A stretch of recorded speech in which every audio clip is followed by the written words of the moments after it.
Pelo sinal da Santa Cruz, livrai-nos Deus nosso Senhor, dos nossos inimigos, em nome do Pai, do Filho e do Espírito Santo. Amém.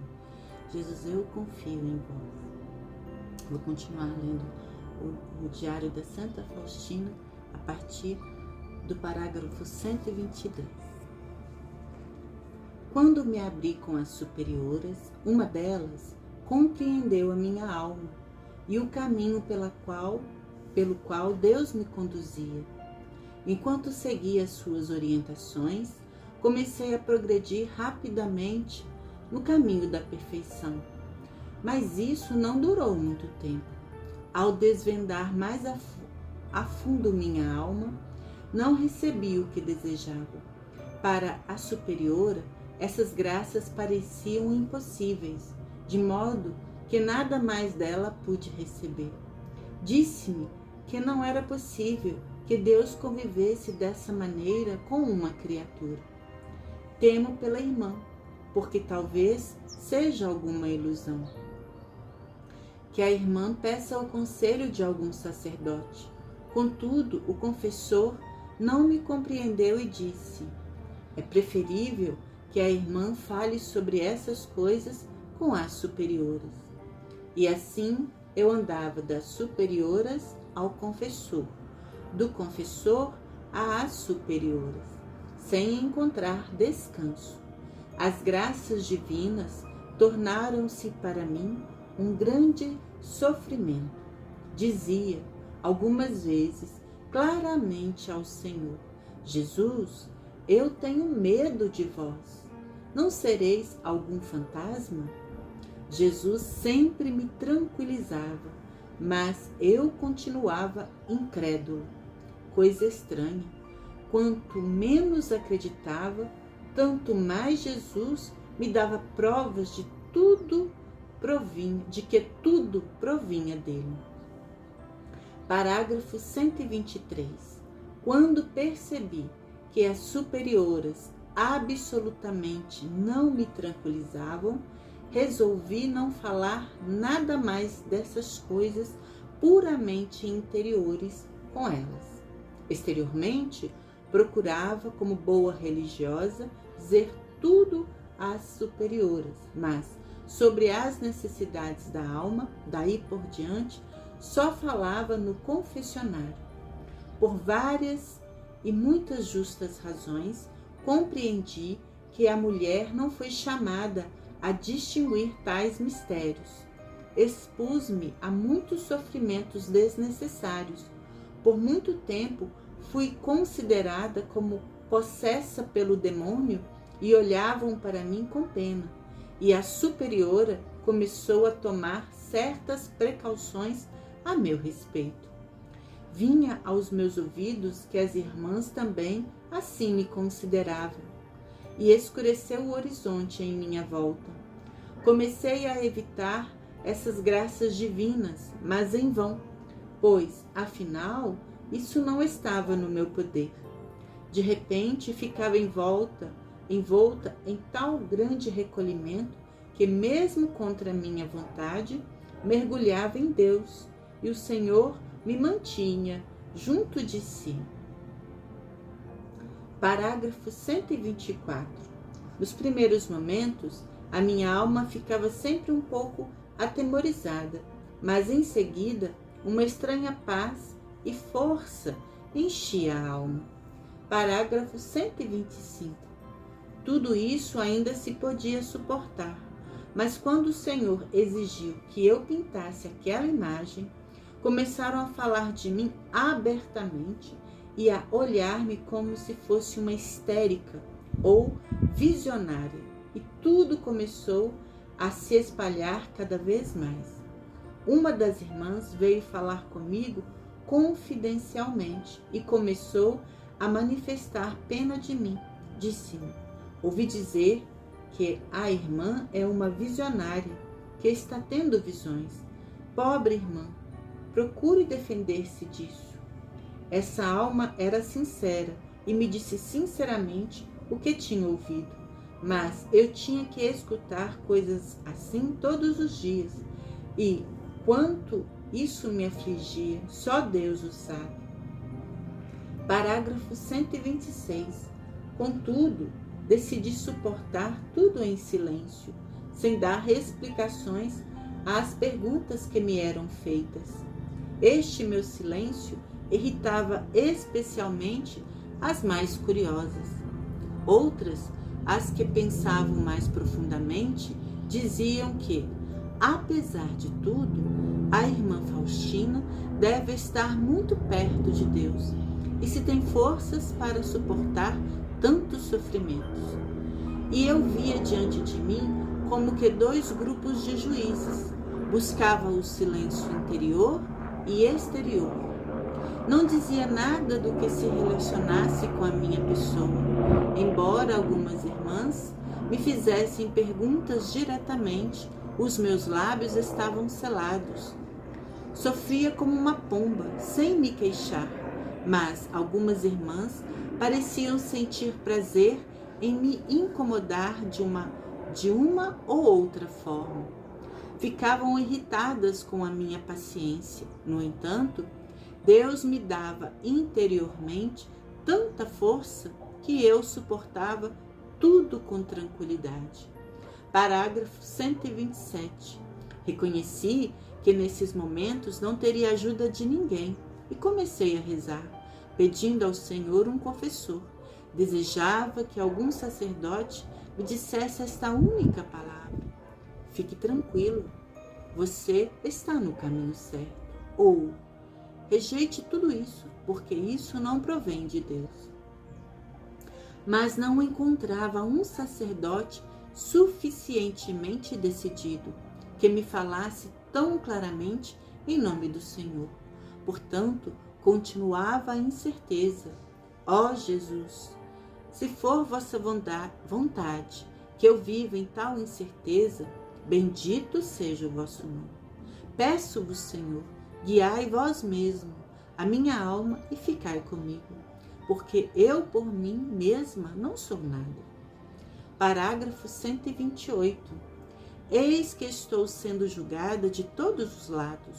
Já não existe em mim nada que tenha escapado do julgamento das irmãs.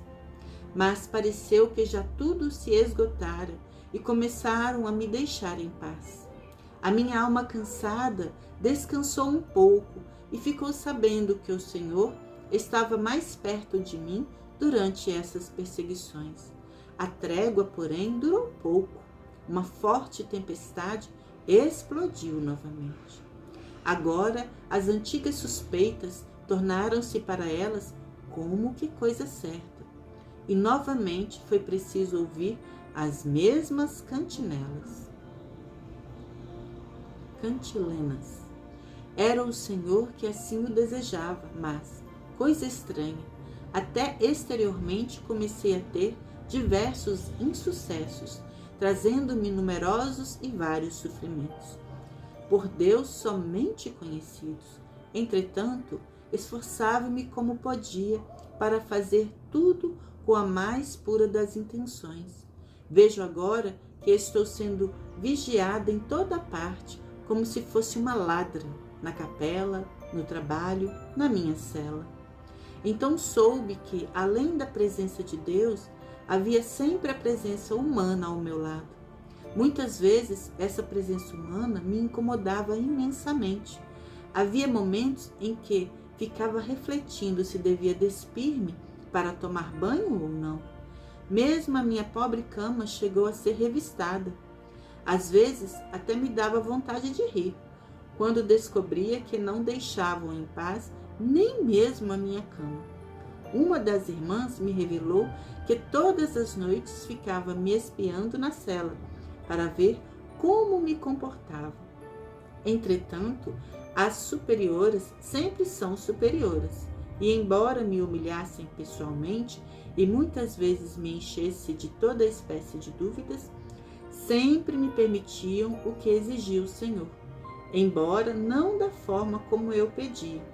Satisfaziam as exigências do Senhor de maneira diferente e permitiam-me essas penitências e rigores.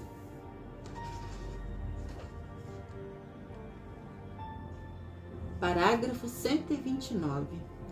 Certo dia, uma das madres ficou tão zangada comigo e humilhou-me tanto que eu pensava que não suportaria mais. Disse-me: excêntrica, histérica, visionária, suma do meu quarto.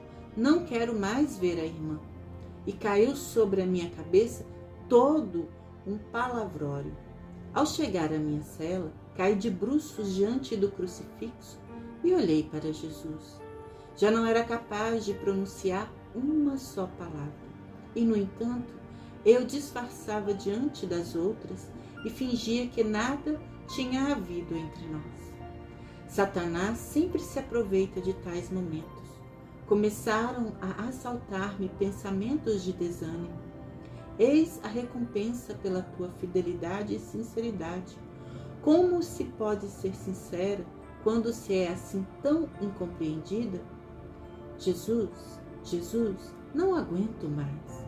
Caí novamente ao chão sob esse peso e cobri-me de suor. Uma espécie de temor começou a dominar.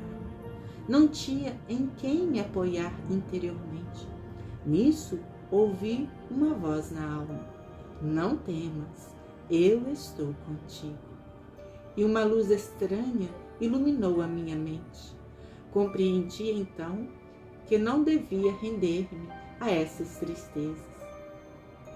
Uma força invadiu-me e saí da cela com nova coragem, pronta para enfrentar os sofrimentos. Parágrafo 130. Mas, apesar de tudo, comecei a desleixar-me um pouco. Não prestava atenção às inspirações interiores, procurando ficar distraída. Mas, apesar da algazarra e da distração, eu percebi o que estava acontecendo na minha alma. A palavra de Deus é eloquente e nada a pode sufocar. Comecei a evitar o encontro com o Senhor na minha própria alma, porque não queria ser vítima de ilusões. No entanto, o Senhor parecia perseguir-me com seus dons, e realmente eu experimentava ora dor, ora alegria. Não menciono aqui as diversas visões e graças que Deus me concedeu nesses momentos, porque tenho anotado isso em outra parte. Mas mencionarei aqui que, tendo todos esses sofrimentos chegado ao cúmulo, resolvi, ante dos votos perpétuos, pôr um termo a essas dúvidas. Durante todo o tempo de provação, eu rezei pedindo luzes para o sacerdote diante do qual eu devia desvendar-me, abrir inteiramente a minha alma e pedir a Deus que Ele mesmo me ajudasse nisso e me desse a graça de poder exprimir as coisas mais secretas que se dão entre mim e o Senhor, e que me dispusesse a considerar como vindo do próprio Cristo tudo o que esse sacerdote decidisse. Não importa o que o sacerdote julgar de mim, eu desejo somente a verdade e uma resposta decidida para certas questões. Ponho-me totalmente nas mãos de Deus e tudo o que minha alma deseja é a verdade. Já não posso viver mais em dúvidas, e embora na minha alma tivesse tanta certeza sobre a proveniência divina de todas essas coisas, a ponto de morrer por elas, resolvi colocar a opinião do confessor acima de tudo, proceder como ele decidir e seguir as suas indicações. Vejo esse momento como aquele que decidirá como devo proceder por toda a vida. Sei que dele dependerá tudo. Não importa se me falará de acordo com as minhas inspirações ou exatamente o contrário. Isso já não me importa. Eu desejo conhecer a verdade e segui-la. Parágrafo 131. Jesus, vós podeis ajudar-me, e já desde esse momento comecei a esconder todas as graças na minha alma, aguardando aquele que o Senhor me enviará. Não tenho nenhuma dúvida no meu coração. Pedi ao Senhor que Ele mesmo se dignasse ajudar-me nesses momentos, e uma certa coragem invadiu a minha alma. Parágrafo 132. Devo mencionar ainda que existem alguns confessores que ajudam a alma e são, assim parece, pais espirituais, mas só até certo ponto, enquanto tudo vai bem. Mas, quando a alma se encontra em maiores necessidades, tornam-se como que hesitantes e não podem ou não querem compreender a alma. Procuram livrar-se dela quanto antes, mas, se é humilde, a alma sempre aproveita ao menos um pouco. O próprio Deus, algumas vezes, lança um raio de luz no fundo da alma pela sua humildade e fé. Às vezes, o confessor diz o que absolutamente não intencionava dizer, e ele mesmo não se dá conta disso. Acredite, a alma que são palavras do próprio Senhor. Embora devamos acreditar que toda palavra dita no confessionário seja divina, o que mencionei acima é algo que procede diretamente de Deus. Também a alma sente que o sacerdote não é senhor de si mesmo, diz o que não pretenderia dizer. É assim que Deus recompensa a fé. Experimentei isso várias vezes por mim mesma. Algumas vezes eu tinha que me confessar com um certo sacerdote, muito culto e bastante respeitado, que sempre era severo e sempre me contrariava nessas coisas. Mas uma vez me respondeu: saiba, irmã, que se Deus exige que a irmã realize tais coisas, não se deve opor. Deus quer, por vezes, ser glorificado justamente dessa maneira. Fique tranquila, pois se Deus começou, Deus terminará. Mas recomendo-lhe fidelidade a Deus e humildade. E uma vez mais, humildade. Nunca se esqueça do que eu lhe disse hoje. Fiquei satisfeita e pensei que talvez esse sacerdote me tivesse compreendido, mas as circunstâncias fizeram com que nunca mais me confessasse com ele. Parágrafo 133. Uma vez chamou-me uma das madres mais velhas e, como que, do céu claro, começaram a desabar raios de maneira que eu nem sabia mais do que se tratava. Mas logo compreendi que foi por um motivo que absolutamente não dependia de mim. Disse-me ela: irmã, tire da cabeça que nosso Senhor possa conviver com a irmã tão familiarmente, com uma tão miserável, uma tão imperfeita. Nosso Senhor convive apenas com almas santas. Lembre-se disso. Reconheci que ela tinha toda a razão, porque sou miserável. No entanto, continuo a confiar na misericórdia de Deus. Quando me encontrei com o Senhor, humilhei-me e disse: Jesus, parece que vós não conviveis com uma miserável da minha espécie. Fica tranquila, minha filha. Justamente através de uma tal miséria, quero demonstrar o poder da minha misericórdia. Compreendi então que essa madre queria somente humilhar-me. Parágrafo 134. Meu Jesus, vós me mandastes muitas provações nesta breve vida. Compreendi muitas coisas, até coisas de que agora me admiro. Como é bom entregar tudo nas mãos de Deus e consentir que Ele haja plenamente na alma. Parágrafo 135. Durante a terceira aprovação, o Senhor deu-me a conhecer que eu devia oferecer-me a Ele, a fim de que pudesse fazer comigo o que lhe aprovesse. Devia sempre colocar-me na presença como vítima de oblação. No começo, fiquei com medo, sentindo a minha miséria profunda, conhecendo bem a mim mesma. Respondi ao Senhor mais uma vez: sou a miséria em pessoa. Como posso servir como vítima? hoje não compreendes. Amanhã te darei a conhecer isso durante a adoração. O meu coração e a minha alma tremiam. Essas palavras calaram profundamente na minha alma. A palavra de Deus é viva. Quando cheguei para a adoração, senti na minha alma que tinha entrado no santuário do Deus vivo, cuja majestade é grande e inconcebível. E o Senhor me fez conhecer o que são até os espíritos mais puros diante dele. Embora exteriormente eu nada visse, a presença de Deus me envolvia por completo. Nesse momento, a minha mente foi estranhamente iluminada. Surgiu diante dos olhos da minha alma uma visão que era como a de Nosso Senhor no Jardim das Oliveiras. Primeiramente, os sofrimentos físicos e todas as circunstâncias que os agravavam.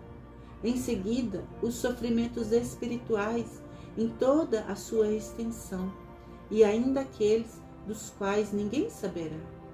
Essa visão englobava tudo: julgamentos injustos, difamações. O que escrevo é um resumo, mas esse conhecimento era tão claro que o que mais tarde passei em nada era diferente daquilo que experimentei nesse momento. O meu nome deve ser vítima. Quando terminou a visão, um suor frio me cobria a testa. Parágrafo 136.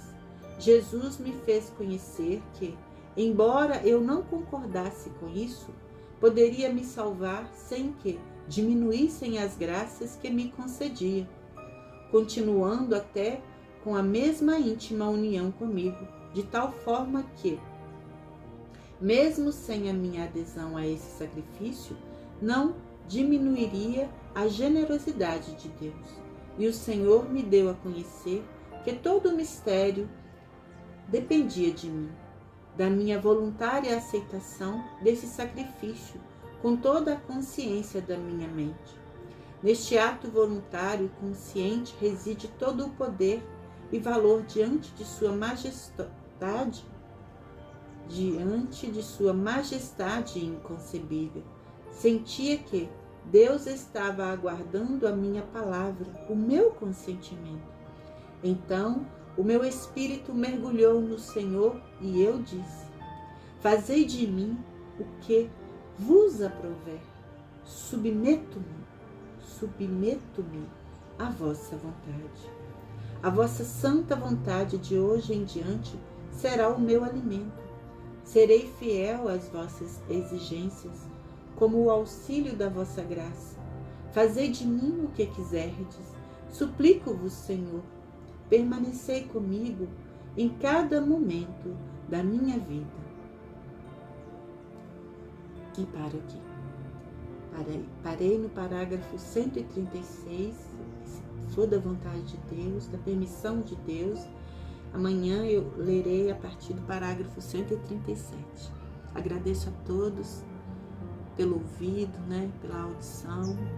Espero que possam tocar os seus corações e que possam, que nós possamos aproximar, aprofundar cada dia mais na misericórdia divina. Deus abençoe. Beijo.